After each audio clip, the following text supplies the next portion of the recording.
Hello बच्चों, percentage का एक बड़ा इंटरेस्टिंग और सिंपल कंसेप्ट आप बच्चों के लिए लेके आया हूं।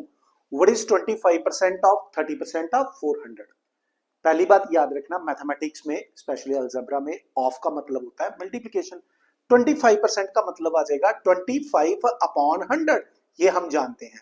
ऑफ मतलब मल्टीप्लिकेशन, 30% अपॉन 100 आ गया इंटू 400 बच्चों। ये ठीक है, ये 2 जीरो में यहां पे कैंसिल आउट कर देता हूं, 1 जीरो में यहां पे भी कैंसिल आउट करूंगा।